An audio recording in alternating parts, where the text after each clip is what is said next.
Hello students, welcome to my channel पढ़ दें English.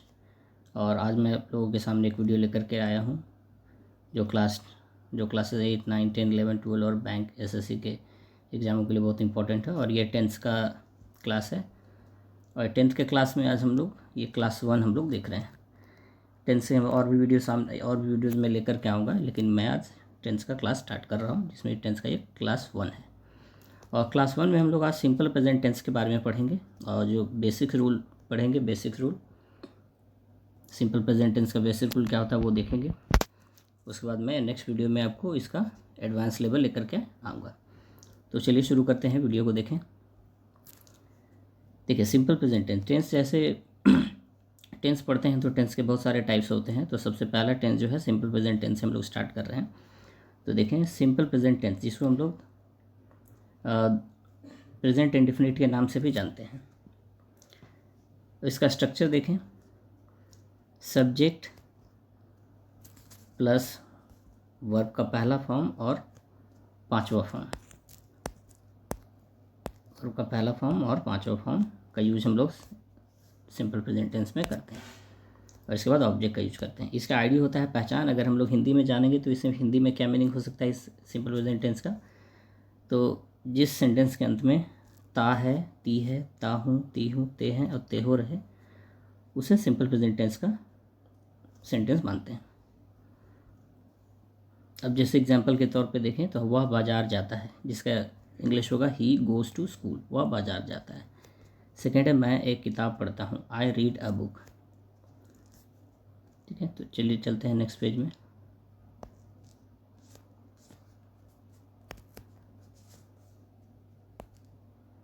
देखें, इसमें हम लोगों ने दो वर्ब का यूज, सिंपल प्रेजेंट टेंस में दो वर्ब का यूज किया जाता है। पहला वर्ब है हमारा वर्ब का पहला फॉर्म और दूसरा वर्ब है हमारा वर्ब का पांचवा फॉर्म, जिसमें हम लोग एस और ई एस का यूज करते हैं।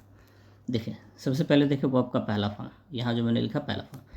वर्ब का पहला फॉर्म जैसे गो, कम, से, डैंस, जिसमें एस और एस का यूज़ नहीं होता है, जिसे रूट वर्ड भी कहते हैं, उसे हम लोग पहला फॉर्म कहते हैं। अब टेंस पढ़ते वक्त हमको ये ध्यान देना है सिंपल प्रेजेंट टेंस में कि ये वर्ब का जो पहला फॉर्म है, ये वाला जो फॉर्म है, ये कौन कौन से सब्जेक्ट के साथ यूज किया जाता है। तो ये जो यूज किया जाता है ये हमारा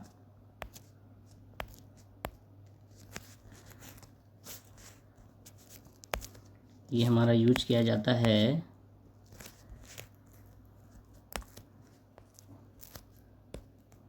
देखें,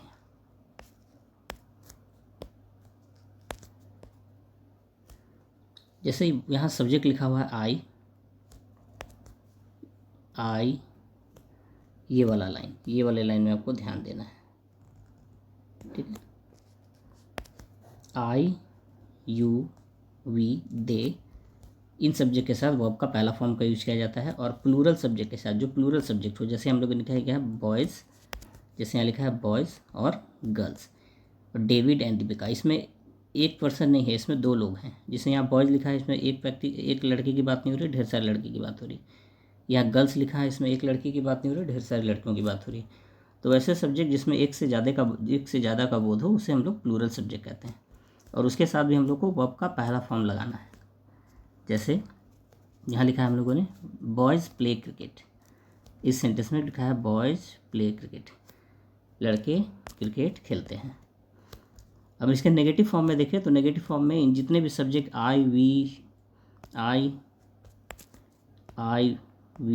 यू, दे का यूज किया गया है और यहाँ प्लूरल सब्जेक्ट का यूज किया गया है, इन सभी के साथ नेगेटिव सेंटेंस में डोंट के साथ वर्ब का पहला फॉर्म का यूज करना है। जैसे कि यहाँ आई, मैंने एक सब्जेक्ट लिखा, आई के साथ यहाँ डोंट गो, वर्ब का पहला फॉर्म लिया, I don't go to school.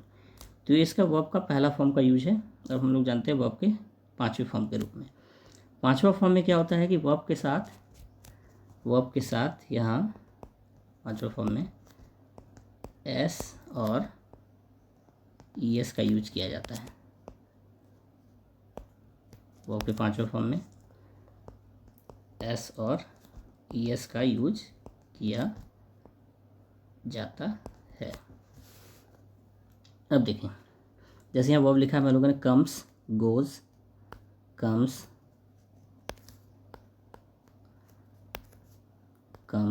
Goes, says, speaks,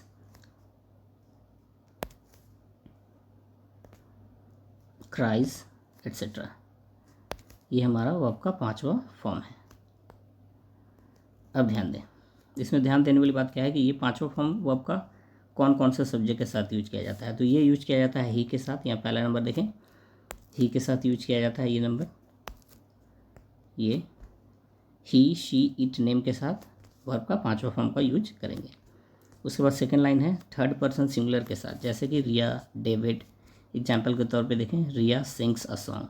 यह हम लोगों ने रिया के साथ वर्ब का 5वां फॉर्म का यूज किया गया। सिंग्स, सिंग जो वर्ब है उसमें हम लोगों ने एस का यूज किया है। अब सिंगुलर सब्जेक्ट, जैसे कि अ बॉय, अ गर्ल, इसमें एक का बोध हो रहा है, तो सिंगुलर सब्जेक्ट के साथ हम लोग वर्ब का 5वां फॉर्म का यूज करेंगे। अब जिस तरीके से हम लोग V1 का नेगेटिव फॉर्म यूज किया था हम लोगों ने यहाँ, उसी तरीके से यहाँ V5 के साथ नेगेटिव फॉर्म में डजेंट के साथ वर्ब का पहला फॉर्म को यूज करेंगे। फॉर एग्जांपल के लिए देखें, ही डजेंट प्ले फुटबॉल, वो फुटबॉल नहीं खेलता है। अब चलिए नेक्स्ट पॉइंट में देखते हैं कि फॉर्मेशन ऑफ सेंटेंसेस क्या होता है। इसका फॉर्मेशन ऑफ सेंटेंसेस ये होता है कि इस हर सेंटेंस के 4 फॉर्म होते हैं, नेगेटिव, पॉजिटिव, इंट्रोगेटिव और इंट्रोगेटिव प्लस पॉजिटिव। तो सबसे पहले ये पॉजिटिव फॉर्म है। पॉजिटिव फॉर्म में देखें तो पॉजिटिव फॉर्म में सब्जेक्ट के साथ वर्ब का पहला फॉर्म और 5वां फॉर्म का यूज करेंगे। For example, he goes to school, they help the poor, I talk to them, she writes a letter and we like music. अब देखें, हम लोगों ने जो वर्ड यूज किया है सब्जेक्ट, आई के साथ एक्शन 1 यूज हुआ, सी के साथ एक्शन 5 का यूज किया गया, आई के साथ एक्शन 1 का यूज हुआ, और यहाँ दे के साथ भी एक्शन 1 का यूज हुआ, और यहाँ ही के साथ एक्शन 5 का यूज हुआ। तो ये रूल मैंने पहले ही आप लोगों को बता दिया है सेकंड पेज में, फर्स्ट पेज में, सेकंड पेज में, कि कौन से सब्जेक्ट के साथ कौन सा फॉर्म लगेगा, कहाँ वर्ब लगेगा और कहाँ वर्ब का 5वां फॉर्म लगेगा। ये आपको सेकंड पेज में जाके देख सकते हैं। अब इसका नेगेटिव फॉर्म देखें। नेगेटिव फॉर्म में सिंपल प्रेजेंट टेंस में 2 वर्ड का यूज किया जाता है, एक होता है डू नॉट और एक होता है डज नॉट, और इन दोनों के साथ वर्ब का पहला फॉर्म का यूज किया जाएगा। एग्जाम्पल में देखें तो they do not go to school, वे लोग स्कूल नहीं जाते हैं।